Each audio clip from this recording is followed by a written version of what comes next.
Okay so जो भी आज इस वीडियो को या आगे आने वाले दिनों में देखेंगे, तो आज हम विनीत से उनके जर्नी, उनके लाइफ के संबंध में कुछ चीज़ों को पूछ रहे हैं, कुछ पूछेंगे, कुछ क्वेश्चंस, कुछ क्यूरी, कुछ डाउट्स कैंडिडेट्स के मन में आते हैं। तो उसको हम पूछेंगे, इनसे जानने की कोशिश करेंगे इनकी यात्रा कैसी रही। आज हिंदी दिवस भी है और इनका माध्यम भी हिंदी है, तो हिंदी में ही इनसे बातचीत होगी चूंकि इनका माध्यम भी हिंदी है। बी आर अम्बेडकर, जो कि हमारे संविधान के जनक माने जाते हैं, उन्होंने कहा था कि शिक्षा वह शेरनी का दूध है जो जितना पिएगा उतना दहाड़ेगा। हम नेल्सन मंडेला के बारे में भी जानते हैं, उन्होंने कहा था शिक्षा वह हथियार है जिससे हम दुनिया को बदल सकते हैं।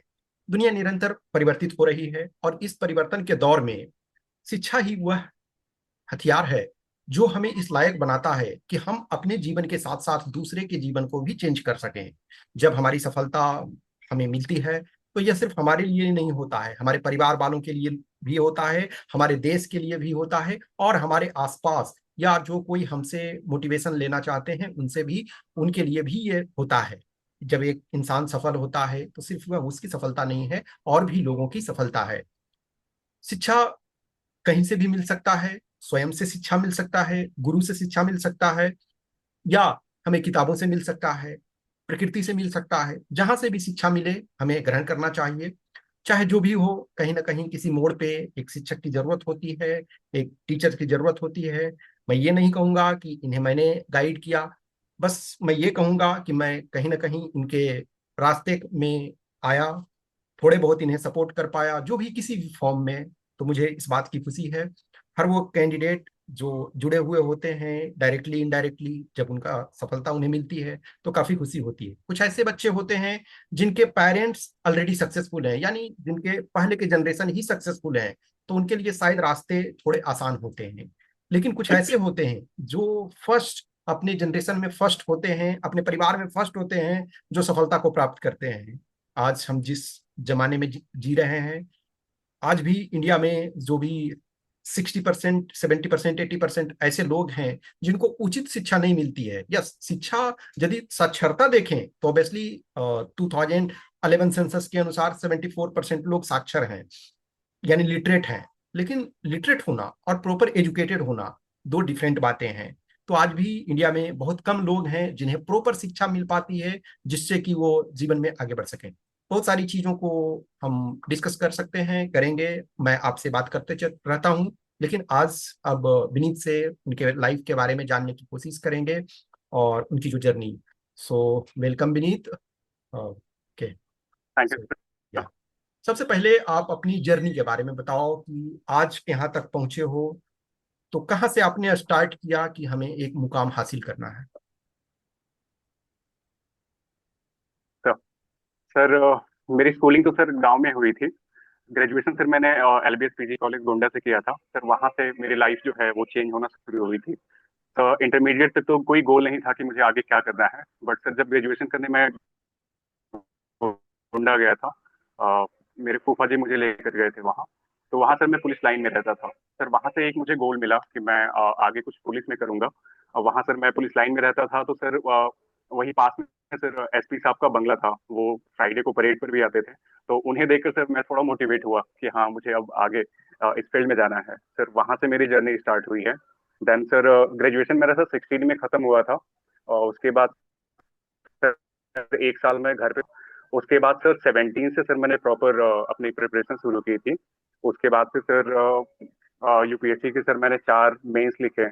एक इंटरव्यू में भी अपियर हुआ। और सर सीएपीएफ का सर मैंने 3 अटेम्प्ट दिए, और तीनों बार सर मैं लकी रहा कि मुझे इंटरव्यू कॉल हुआ। और सर फाइनली इस बार जो 2024 की परीक्षा थी, उसमें मुझे सर सफलता मिली है, और मुझे और भी रही। Okay okay. सो आपने बोला बट आप सर फाइनली एक यस, अच्छे नोट पे 4 टाइम खत्म आप सिविल सर्विसेज का मेंस लिखे, 1 टाइम इंटरव्यू में भी गए। तो जब हम सिविल सर्विसेज का एग्जाम देखें उसके कंपैरिजन में असिस्टेंट कमांडेंट का एग्जाम थोड़ा आसान है। ऑब्वियसली एकदम आसान नहीं कर सकते, थोड़ा आसान है जरूर। ठीक है।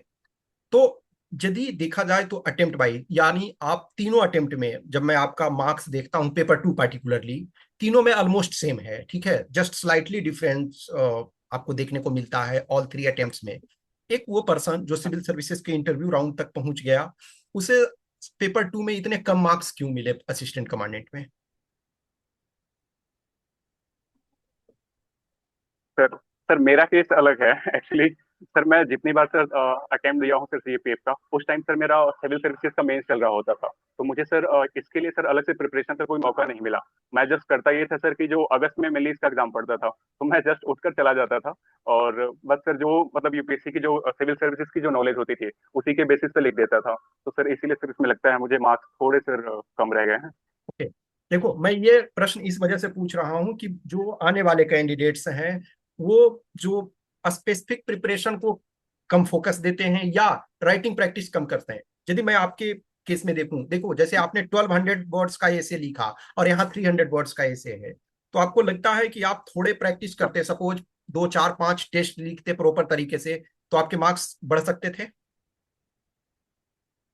हाँ सर, मैं सर आगे जो बच्चे सीएपीएफ की प्रिपरेशन करना चाहते हैं, मैं उनको सजेस्ट करूंगा कि आप स्पेशली जो पेपर सेकंड है, उसमें करीब 4 5 आप फुल लेंथ टेस्ट लगा लो। उससे होगा क्या, जैसे अगर आप सिविल सर्विसेज की करते हो, तो जैसा सर आपने कहा कि हम लोग 1200 वर्ड्स के ऐसे लिखते हैं, इसमें सर आपको 600 वर्ड्स का लिखना होता है। तो सर मेरे साथ दिक्कत ये हो रही थी कि जैसे सर मैं इंट्रो स्टार्ट करता था, उतने में तो मेरा ऐसे पूरा समाप्त हो जाता था। तो सर पूरा कंक्लूड करने में मुझे थोड़ा इश्यू आ रहा था। तो सर सजेशन यही रहेगा बच्चों के कि आप एक बार फुल लेंथ पूरा टेस्ट लगा लो, तो आपको पता चल जाएगा कि ऐसे कैसे अच्छे से कंक्लूड करना है। आपको जो रिपोर्ट्स वगैरह हैं, आर्गुमेंट है, उसमें कैसे लिखना है, वो सब आप अच्छे से कर पाओगे।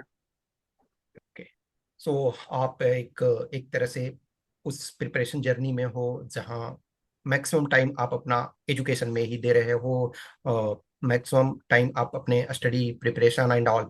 तो इन नॉर्मल देखो, घंटे और ये कोई मायने नहीं रखता है, फिर भी एक जो बहुत सारे कैंडिडेट्स होते हैं कि टाइम आप कितना दे रहे थे, तो ऑन एन एवरेज आप कितनी पढ़ाई डेली बेसिस पे एवरेज में करते हो? सर ऐसे घंटे एग्जैक्ट तो बताना सर मुश्किल है, और सर ये पैमाना भी नहीं है कि आप कितने घंटे यस, मैं एग्जैक्ट पढ़ते हो। सर मैंने ऑलरेडी ये चीज बताया कि ये मायने नहीं रखता है, फिर भी एक रफ में मैं जानना चाहता हूँ एवरेज। सर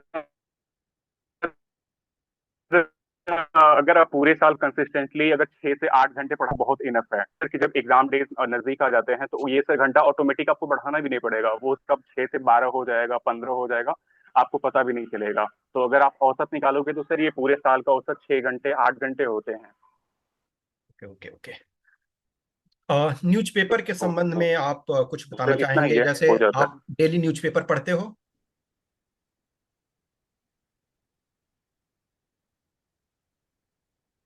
डेली जो दैनिक जागरण होता है, उसकी मैं हेडलाइंस देख लेता हूँ। अगर कोई अच्छी न्यूज होती है तो उसके बारे में पूरा डिस्क्रिप्शन देख लेता हूँ। बाकी सर जो इंग्लिश मीडियम के न्यूज पेपर्स हैं, उनको सर मैं रिकमेंड करूंगा कि अगर आप सहज हो तो आप इंग्लिश के पेपर जो हैं, द हिंदू, इंडियन एक्सप्रेस, आप उसको फॉलो कर सकते हो। अगर आपके पास टाइम नहीं है, या फिर अगर थोड़ी आपको दिक्कत होती है पढ़ने में, तो बहुत सारे चैनल्स हैं जिसपे सर उनका एनालिसिस होता है, जैसे करवाते हैं। इंडियन एक्सप्रेस हो गया, द हिंदू हो गया, तो जो काम की न्यूज होती है वो उनका अच्छा एनालिसिस कराते हैं। तो मैं तो यही करता था सर कि पूरे साल सुबह सर हिंदी की न्यूज़पेपर पढ़ लेता था, शाम को जो एनालिसिस आता था तो मैं उनका एनालिसिस देख लेता था, और ये मैं पूरे साल करता था। तो सर वो मेरी जो न्यूज़पेपर की बात है, वो कंपनसेट हो जाती थी सर दोनों। ओके, सो न्यूज़पेपर के बाद any monthly magazine? Sir monthly magazine तो सर नहीं फॉलो करता था सर, 2 पेपर से मैं करता था, तो मेरा तो काम उसी से हो जाता था। ओके बस ओके मैं रिकमेंड लेकिन करूंगा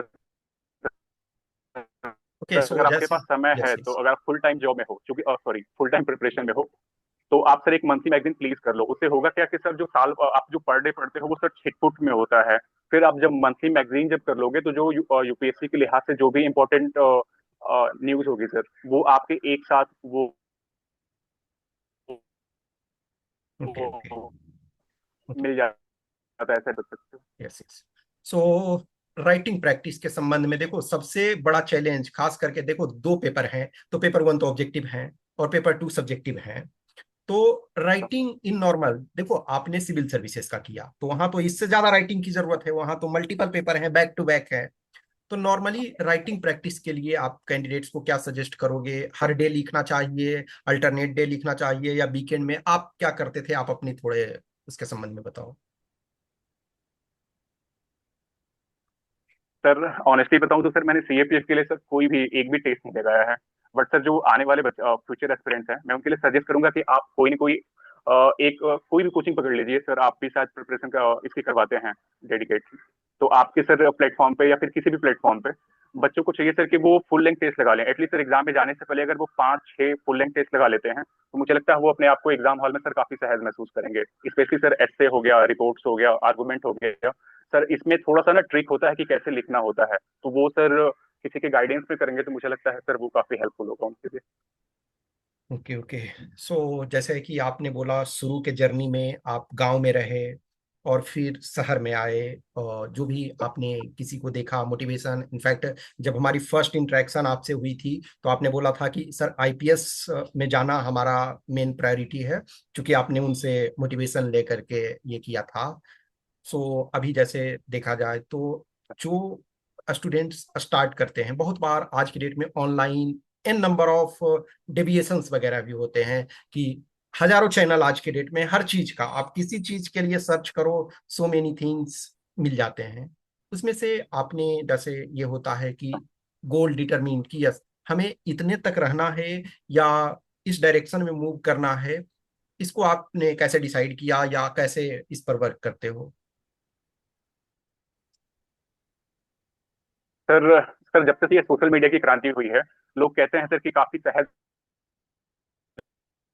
हो गया है हर चीज के। डिस्ट्रैक्शन बहुत है हर चीज पे सर, सब लोग दुकान खोल के बैठे हुए हैं। तो बच्चों को सर जो खासकर से जो न्यू कमर्स हैं उनको सर ये पता ही नहीं चल पाता है कि सर इसमें जेन्युइन कौन सा है। तो सर मैं बच्चों को सजेस्ट करूंगा कि जो स्पेशली से सीएपीएफ के लिए इससे 2-3 चैनल हैं जो काफी कई सर्विस के पार्ट रहे हैं सर। आप तो काफी जेन्युइन इनपुट प्रोवाइड कराते हैं। तो एक तो सर आपका हो गया, दूसरा सर एक स्टडी फंडा करके है सर, मैंने वहां से सर गाइडेंस ली थी। तीसरा एक चैनल है सर, वो खासकर से इंग्लिश के लिए sir, English with Rashmi ma'am. तो सर वहां से हेल्प मिली थी। तो मैं सर बच्चों को सजेस्ट करूंगा कि 2-3 आप फिल्टर कर लीजिए, ठीक है। आपका अगर एक बार ट्रस्ट जम जाता है उस पर तो आप उसी पे स्टिक रहिए। उसके बाद सर चीजें हो जाएंगी। सर ट्रस्ट कीजिए, किसी भी एक सर सोर्स को पकड़िए, वहां पे ट्रस्ट कीजिए। उसके बाद सर जर्नी आपकी काफी स्ट्रीमलाइन हो जाएगी। एक टर्म है प्रोक्रेस्टिनेशन, कि हम आज कल करेंगे परसों करेंगे, ये चलता रहता है। जैसे मैं जब देखता हूँ जर्नी में बहुत सारे बच्चे होते हैं, सर टेस्ट चल रहा आपके पास, यस सर मैं लिखना चाहता हूँ, बोले अच्छा ठीक है नेक्स्ट मंथ लिखूंगा सर, फिर ये करके फिर एग्जाम आया। और बहुत सारे बच्चे ऐसे होते हैं जो एक भी टेस्ट नहीं लिखते हैं। ये सिर्फ टेस्ट की बात नहीं है, बहुत सारे और चीजों को कि इतने प्रैक्टिस कर लो, ये चीजें कर लो, ये नहीं होता। आप लाइफ में प्रोक्रेस्टिनेशन को खत्म करने के लिए, यानी जो कल करेंगे ये काम ना करें, आज ही करें, उसके लिए आप क्या स्ट्रेटजी अपनाते हो? सर कबीरदास जी ने सर इस संदर्भ में सर एक बहुत ही अच्छी लाइन कही है कि काल करे सो आज कर, आज करे सो अब, पल में परले होएगी बहुरी करोगे कब। तो यकीन मानिए अब वो परले कब हो जाएगी आपको पता भी नहीं चलेगा। समय कैसे बीत जाएगा सर आपको पता भी नहीं चलेगा, फिर आपको पछताने के सिवा कुछ मिलता नहीं है। तो मेरी सर बच्चों से सुझाव यही रहेगा कि प्लीज प्रोक्रेस्टिनेट चीजों को ना करें। वो सर कब आपके पास फिर टाइम का क्रंच हो जाएगा, फिर पता भी नहीं चलेगा, फिर सब चीजें हैजार्ड मैनर में होंगी। तो एक सर डिसिप्लिन होना चाहिए बच्चों में, कुछ एक टारगेट अपने सेट कर सकते हैं। और सर स्पेशली अगर आप किसी मेंटर के सर गाइडेंस में हो तो सर जैसे जैसे उन्होंने आपके लिए प्लान बना रखे हैं कि इस वीकेंड पे इसका टेस्ट होने वाला है, इस वीकेंड पे इसका टेस्ट होने वाला है, तो उसके साथ अपने जो टारगेट्स हैं वो अलाइन कर लीजिए, उनको ब्लाइंडली फॉलो कीजिए। फिर सर शायद जो ये प्रोक्रेस्टिनेशन है इसको सर दूर किया जा सकता है।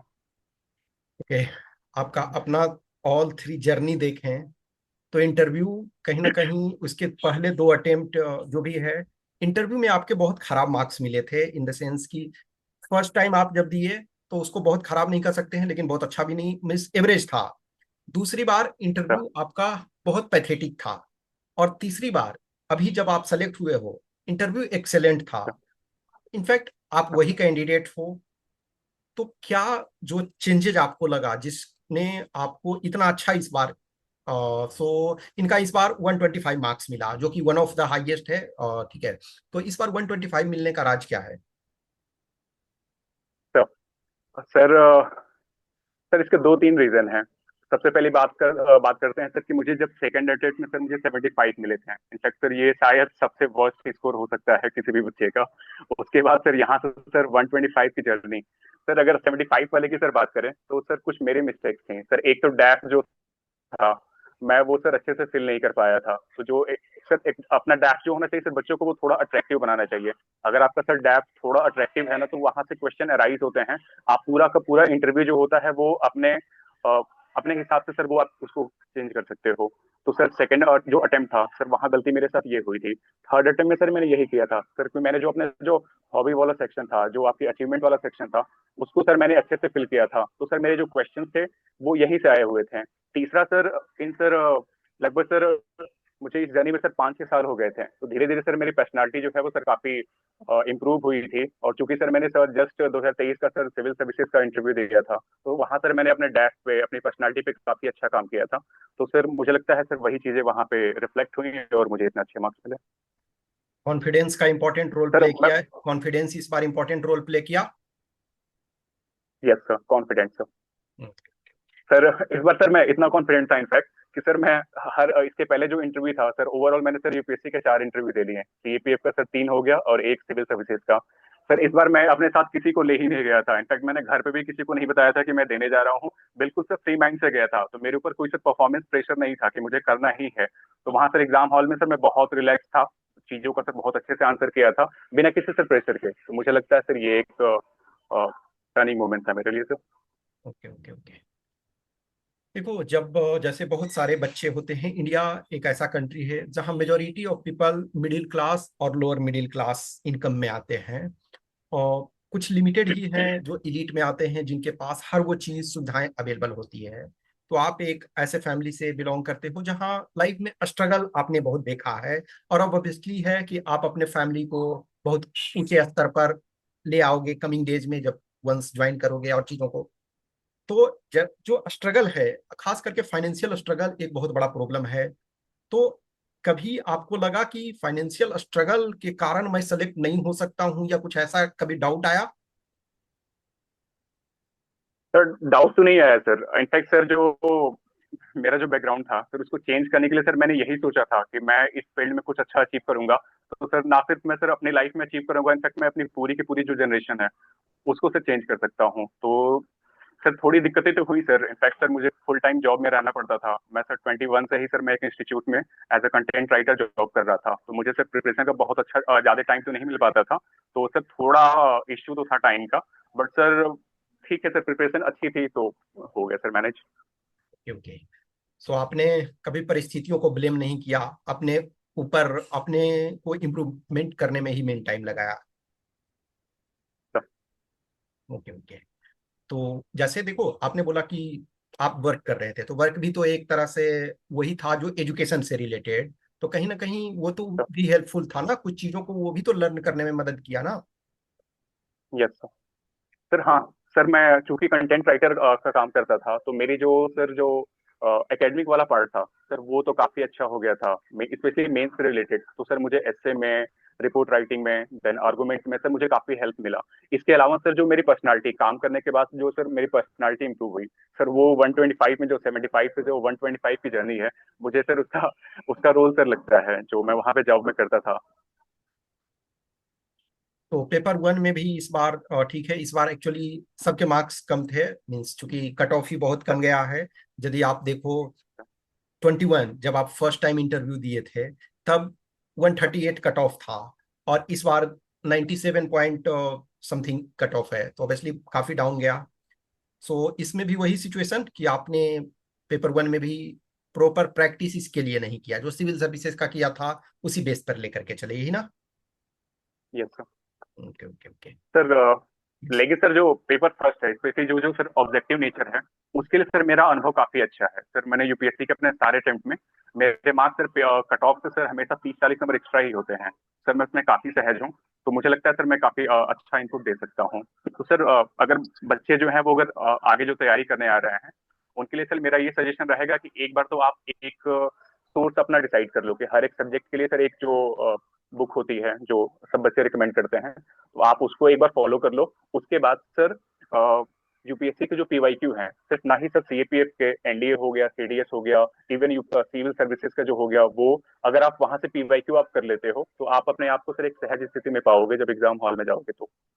सर जो मार्केट में जो टेस्ट सीरीज होती हैं सर, मैं बहुत सर उनको रिकमेंड नहीं करूंगा, क्योंकि सर मैं तो करता नहीं था।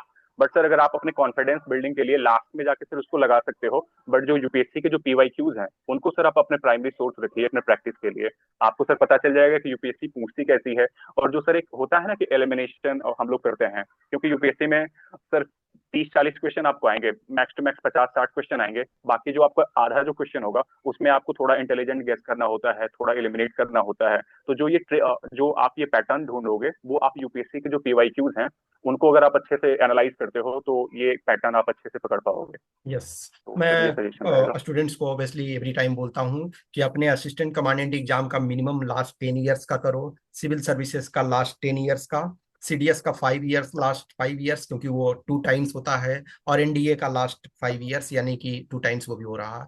तो एटलीस्ट इससे होता है कि बहुत सारे क्वेश्चंस तो डायरेक्ट भी आ जाते हैं, कुछ में कुछ पॉइंट्स मिल जाते हैं, प्लस हमें ये बताता है कि क्वेश्चन किस ढंग से फ्रेम वो किया जाता है और किस ढंग से हमें समझने की जरूरत होती है। एक आज के सर लाइफ में जो मोबाइल वाले इरा में एक प्रॉब्लम होता है फिजिकल फिटनेस। बहुत सारे candidates, in fact so many people हैं, मोबाइल में ज्यादा टाइम लगाते हैं, फिजिकल फिटनेस वगैरह में कम टाइम। तो आप एज ए डिटरमिन थे कि मुझे यूनिफॉर्म जॉब में जाना है, प्लस आप जॉब भी कर रहे हो, प्रिपरेशन भी कर रहे हो, और जब सिविल सर्विसेज का कोई प्रिपरेशन करता है तो उसके लिए लाइफ सो मच हेक्टिक होता है।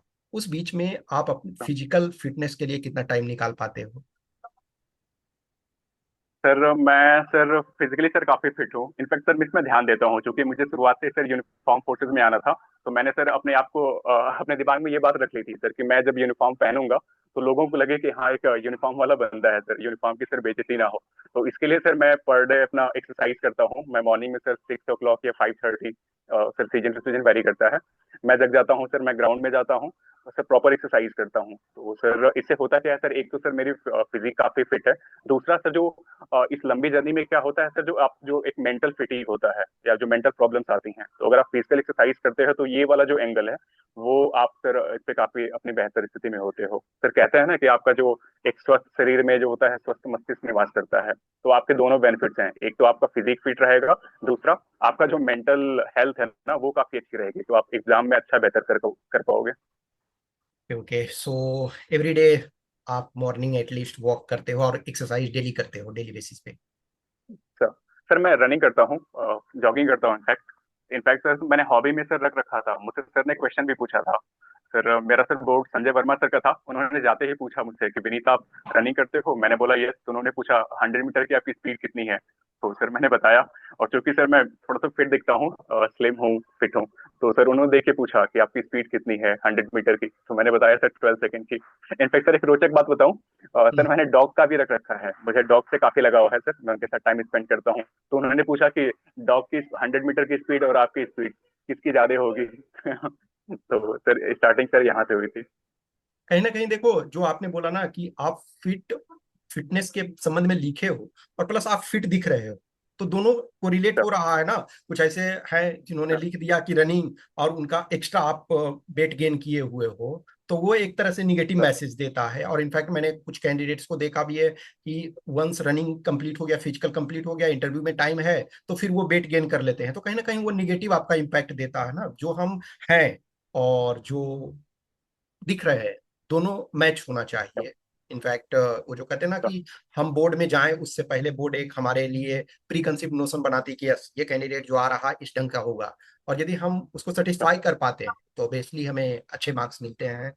ओके, सो नॉर्मली जैसे हम किसी भी जर्नी को स्टार्ट करते हैं, जैसे आपने बोला ना कि 2017 से करीब आप प्रिपरेशन कर रहे थे, तो ऑब्वियसली ये बहुत लंबा समय लगा। लेकिन सबके लिए लाइफ इतनी आसान नहीं होती है। कुछ होते हैं ऐसे फर्स्ट अटेम्प्ट में क्वालिफाई कर जाते हैं, कुछ होते हैं, लेकिन फिर भी एक मिनिमम होता है कि जब हम सिविल सर्विसेज यूपीएससी का प्रिपरेशन करते हैं तो मिनिमम टाइम देना पड़ता है।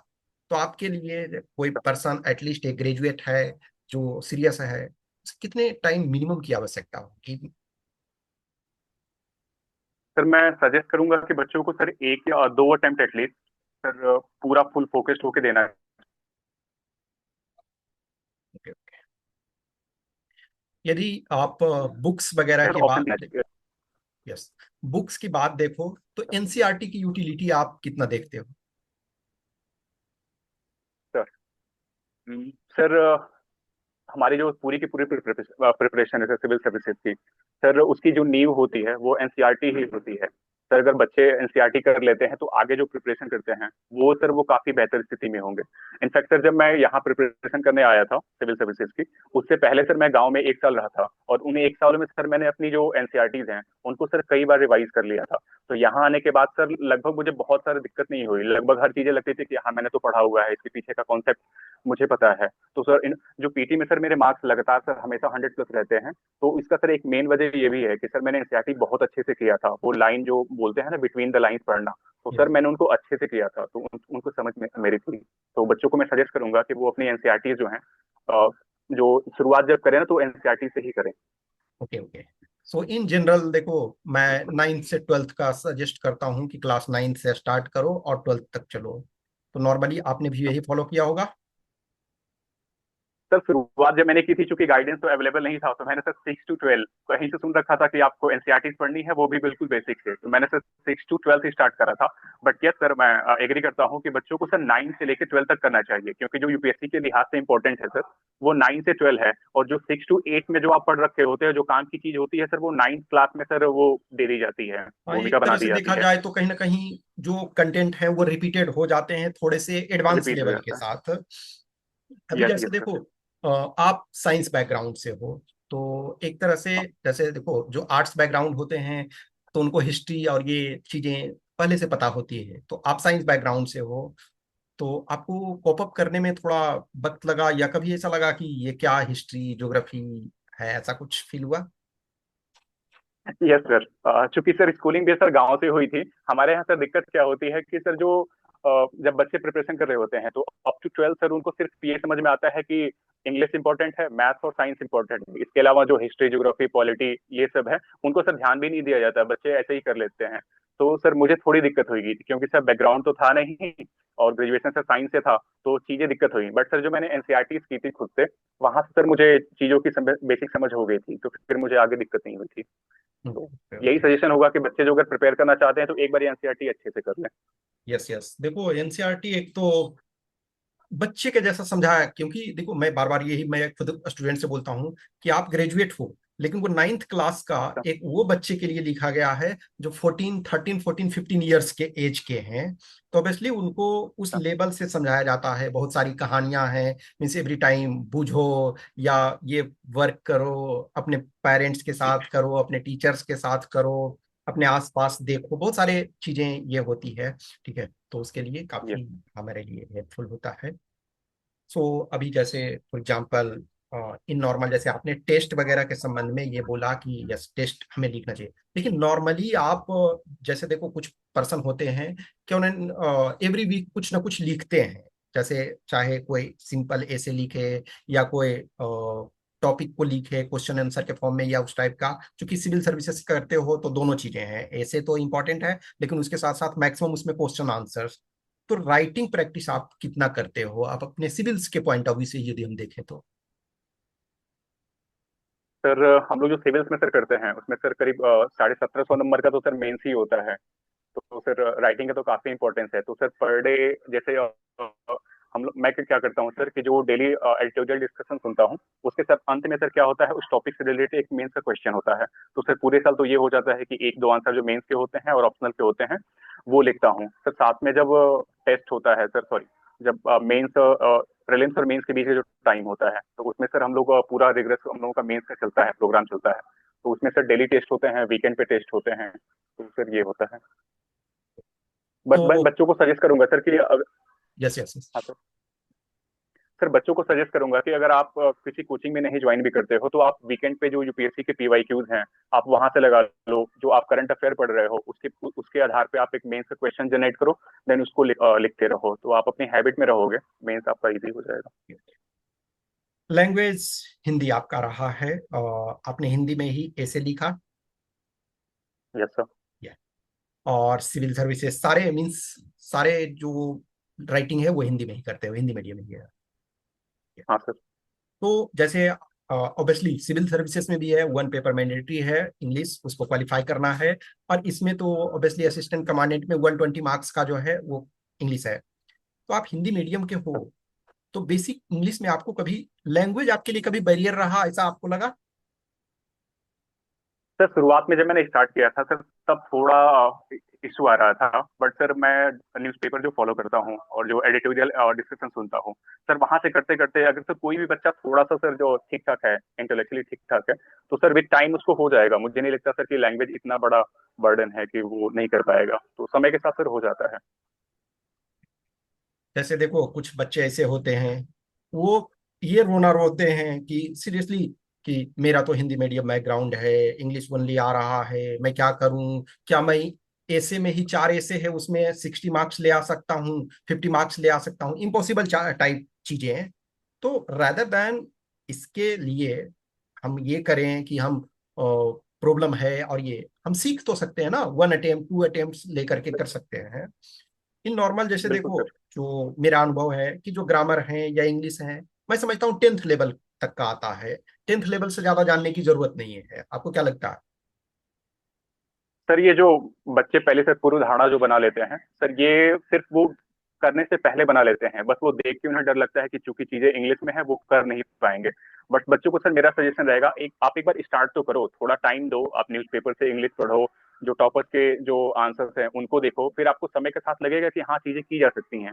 अगर आप प्रैक्टिस करते हो, रेगुलर प्रैक्टिस करते हो, लेट्स से अगर मान लो सर कोई हिंदी मीडियम का बच्चा है, उसको दिक्कत आ रही है, तो वो थोड़ा सर जो पेपर 2 है उसके सर कोई टेस्ट सीरीज ज्वाइन कर सकता है, ज्वाइन करेगा, उसके लिए पढ़ेगा, फिर लिखेगा, तो सर लिखते लिखते चीजें आसान हो जाती हैं। इतना सर रॉकेट साइंस नहीं है कि कोई बच्चा सर उसको नहीं कर सकता है। तो यही सजेशन रहेगा मेरा तो। अभी मींस आपका रिजल्ट आए हुए जस्ट 3 मंथ्स हुए हैं, इनफैक्ट 13th जून को आया था, तो 3 month 1 day, can you recall और द रिमेम्बर द फीलिंग जब रिजल्ट आया और आपने अपना नेम देखा? सर मैं बिल्कुल रिलैक्स हुआ। इनफैक्ट सर मैंने खुद को सर ब्लेस्ड महसूस किया कि फाइनली सर मुझे एक ये हो गया ना, अभी तक बेरोजगारी का जो धब्बा लगा था वो सर मेरे सर से हट गया। सर स्पेशली सर मेरी मम्मी के लिए सर काफी खुशी हुई, बेचारी बहुत परेशान रहती थी, वो मेरे लिए पूजा पाठ करती थी।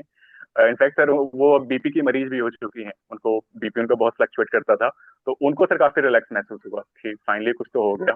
तो मुझे इसकी खुशी हुई सर। ओके, क्योंकि देखो जब रिजल्ट आता है ना, क्योंकि मैंने उस जर्नी को देखा है, उस मोमेंट को, उसको बस फील कर सकते हैं जो आने वाले कैंडिडेट्स जो आगे सेलेक्ट होंगे। इसको शब्दों में ओबियसली बयान नहीं कर सकते हैं। वो एक फीलिंग जो होता है वो अलग तरीके का होता है। सो इस बार जैसे, सर यस यस। सर इतना लंबा जर्नी हो गया था सर, लगभग मैंने 4 मेंस लिखे थे सर, ये तीसरा मेरा इंटरव्यू था, लगातार मुझे सफलता मिलती जा रही थी। फाइनली जब ये सर सफलता मिली तो सर बहुत रिलैक्स महसूस हुआ। मैं सर बैठ के आराम से पहले सर 10 मिनट रोया, उसके बाद सर मेरे मेंटर से उनके साथ थोड़ी बातचीत की, फिर चीजें रिलैक्स हुई थी, घर पे बताया, वो लोग भी काफी खुश थे। यस यस, वो होता है ना, मैंने वो यही बोला ना कि उस चीज को फील कर सकते हो, और खास करके जब हम एक ऐसे बैकग्राउंड से होते हैं जहाँ ये मेरे लिए बहुत मायने रखता है। अचानक जो कहते हैं ना कि हम कहाँ थे और कहाँ पहुंच गए, वो चीज बहुत मायने रखता है। खास करके जो स्ट्रगल, देखो कुछ ऐसे बच्चे होते हैं जिनको फर्स्ट अटेम्प्ट में हो जाता है, जिन्होंने स्ट्रगल नहीं देखा, तो उनके लिए शायद ये नॉर्मल प्रोसेस होता है। ठीक है, सो इस बार आप कॉन्फिडेंट थे इंटरव्यू से आने के बाद कि यस, इस बार चाहे रैंक जो भी हो अपन सिलेक्शन होना, ऐसा था? बिल्कुल सर। इनफैक्ट सर जैसे ही मैं एग्जाम हॉल से निकला था, मैंने सर अपने कुछ मेरे टीचर्स हैं उनको सर मैंने फोन करके बोल दिया था कि इस बार मेरा पक्का पक्का हो रहा है। क्योंकि सर वो पता चल जाता है, अब जब इंटरव्यू हॉल में होते हो, आपके हर मेंबर से जब बात होती है, फिर उनके चेहरे पे झलक जाता है कि हाँ वो सेटिस्फाइड हैं। तो सर एग्जाम और जैसे ही सर मैं दे के निकला, मैंने ऐसे भगवान जी को थैंक यू बोला कि सब अच्छे से निपट गया। फिर सर अच्छी फीलिंग आ रही थी, और चूंकि सर इस बार का पेपर टफ था, तो पता तो था सर कि कट ऑफ नीचे जाएगी और वैकेंसी काफी ज्यादा थी सर, तो पता तो था कि सर हाँ चीजें ठीक ठाक हैं और फाइनली तो कुछ ना कुछ तो मिल जाएगा। बट सर हाँ, मैंने इतनी उम्मीद नहीं थी सर कि सर मुझे 125 मिलेंगे। मैं सोच रहा था कि 110 सर, 115। आई थिंक सर इसके पहले हिंदी मीडियम का सर जो इंटरव्यू दिया था बच्चा, उसका सर 108 सबसे मैक्सिमम था। तो मैं यही सोच रहा था कि मुझे 110 अराउंड मिल जाएगा, तो सर फाइनली लिस्ट में तो आ जाऊंगा। बट सर 125 सर मेरे भी इमेजिनेशन से परे था। देखो कुछ ऐसे बच्चे होते हैं, मैं खुद ही उनके संबंध में कहता हूँ कि यस, तेरा रिजल्ट पक्का होगा, रैंक चाहे जो भी हो। जैसे इस बार भी या एवरी टाइम होता है कि कुछ ऐसे बच्चे होते हैं, इवन टॉप 10 में आए हैं मेरे बच्चे वैसे भी, लेकिन थोड़ा टेंशन में रहते हैं कि सर होगा या नहीं। मैं बोलता हूँ देखो, मैं तुम्हारे लिए कह रहा हूँ कि पक्का होगा। इंटरव्यू में अच्छा करोगे तो रैंक अच्छा आएगा, इंटरव्यू में खराब करोगे तो रैंक खराब आएगा, लेकिन सिलेक्शन पक्का होगा। जैसे इस बार ही था, one of my student obviously 10 में भी है, लेकिन जो 10 वाला का भी इस बार उतना उसका भरोसा नहीं था, वो भी रिलैक्स था, लेकिन रिलैक्स में आने पे ठीक है आ गया। एक और था टॉप 50 में ये है। तो उसको मैंने बोला था देखो डियर, तुम्हारा जो भी हो, इंटरव्यू में बहुत भी खराब करोगे तो सिलेक्शन तो होगा ही, कुछ ना कुछ रैंक मिलेगा। इंटरव्यू अच्छा जाएगा तो अब जैसे उसका शायद तुम्हें जितना मार्क्स मिला, इंटरव्यू उसका थोड़ा खराब हो गया, लेकिन उस बात को उसने बोला कि सर मैंने इंटरव्यू में ध्यान रखा कि सर ने बोला है कि सिलेक्शन तो पक्का होगा ही। तो वो बोला कि मैं कितना भी खराब टाइप का जा रहा था, लेकिन मैंने अपने को कंट्रोल रखा कि नहीं, सिलेक्शन तो अब होना ही है, तो मैं जितना हो सकता है अच्छा बेटर करने की कोशिश करूं। But finally even if interview में उसको मार्क्स कम मिले कंपेरेटिवली, बट फिर भी चलो ठीक है, अंडर 50 आ गया। तो हमें भरोसा हमेशा रखना चाहिए। ओके सो ठीक है। सर यस एक यस चीज यस। सर, सर मैं यस। इंटरव्यू के संदर्भ में ही सर कहना चाहूंगा, क्योंकि सर वहाँ पे 4 मेंबर्स होते हैं और लगभग सर हर मेंबर जो होता है आपसे 5-5 क्वेश्चन पूछता है। तो होता क्या है सर, कई दफा कि हो सकता है कि आप जैसे ही आप बोर्ड में एंटर करें, बोर्ड से सर जो पहला दूसरा क्वेश्चन हो सकता है जो चेयरमैन सर हैं वो क्वेश्चन जब पूछें तो वहां आप उनका उतना अच्छा उत्तर ना दे पाए, तो आपको निराश होने की जरूरत नहीं है। आप समझिए जो हर क्वेश्चन आ रहा है ना, आपके पास एक अपॉर्चुनिटी है। इनफैक्ट सर आपका मान लीजिए पहले मेंबर का सर खराब इंटरव्यू चला गया है, फिर भी आपके पास 3 मेंबर बचे हुए हैं।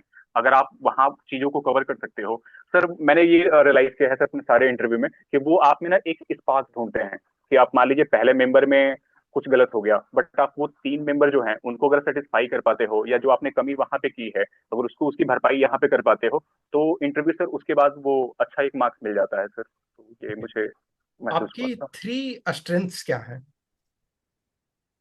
सर मेरी सबसे बड़ी स्ट्रेंथ है मेरी एडेप्टेबिलिटी। सर चीजें खराब होती हैं बट लेकिन मैं उनको एनालाइज करता हूँ, उस पर काम करता हूँ और फिर मैं सर वापस बहुत स्ट्रांगली आता हूँ। जैसे सर अगर मैं अपनी बात करूँ, प्रीलिम्स सर मेरा जब नहीं हुआ था, सर सीसेट में मैं रह जा रहा था, जीएस तो मेरा सर इजीली हो जाता था। उसके बाद सर मैंने उस पर काम किया और मैंने लगातार सर 4 बार फिर यूपीएससी के मेंस लिखा हुआ है। सेम सर मेरा मेंस नहीं हुआ था, फिर सर मैंने 2023 का सर मेंस क्वालिफाई किया, इंटरव्यू दिया। ऐसे ही सर इंटरव्यू में जो 22 वाला इंटरव्यू था सर मेरा, 75 मार्क्स मिले थे सर। उसके बाद सर मैंने चीजों पे काम किया और इस बार सर 125 किया। सर जो मेरी एडेप्टेबिलिटी है सर वो मेरे सबसे बड़ी स्ट्रेंथ है। इसके अलावा सर जो कंसिस्टेंसी है, जो एक परसिस्टेंस वाला नेचर होता है सर, ये मेरे अंदर है। मैं चीजों को लगातार करता हूँ, थोड़ा मोटिवेट होकर करता हूँ। सर ये मेरी स्ट्रेंथ है। एनी वीकनेस जो है, अब सब में है थोड़े थोड़े कुछ ना कुछ। यस सर, सर इंसान तो सर गलतियों का पुतला होता है, सब में होती है। सर मेरी सबसे बड़ी कमी है कि सर मैं बहुत ओपन नहीं हो पाता हूँ। इनफैक्ट सर मैं इतना सर वो बंद रहता हूँ कि मैं अपनी मम्मी जो है उनसे भी चीजों को ओपन नहीं कर पाता हूँ। तो सर कुछ दिक्कत जब होती है सर, वो मेरे अंदर ही घुसती रहती हैं और वो मुझे सर थोड़ी परेशानी होती है। तो इन इस पे मैं काम करना चाहूंगा sir. Okay so thank you Vineet इस कम्युनिकेशन के लिए। इनफैक्ट जब तुम्हारा रिजल्ट आया, जब मैंने देखा, तो अपने कुछ और तुम्हारे जो सीनियर हैं, ठीक है ना, जो तुमसे पहले सेलेक्ट हो चुके हैं, उनसे मैंने बोला कि देखो एवरी टाइम अंडर 50 या 20 या 10 में हमारे स्टूडेंट्स होते हैं, लेकिन कुछ स्टूडेंट्स ऐसे होते हैं जिनके रिजल्ट पे बहुत खुशी होती है। तुम उनमें से एक हो जिसके रिजल्ट पे मुझे बहुत खुशी हुई कि ऐसे कैंडिडेट्स को सेलेक्ट होना चाहिए हर हाल में, और वो अपने लिए ही नहीं समाज के लिए भी एक हेल्पफुल है, एक मोटिवेशन के मैसेज हैं। ठीक है सो ठीक है, हमारी लाइफ की जर्नी चलती रहेगी, कभी स्टूडेंट्स का डिमांड होगा तो थोड़ा कभी और कष्ट दूंगा, ठीक है। या sir okay. Thank you sir, thank you, thank you.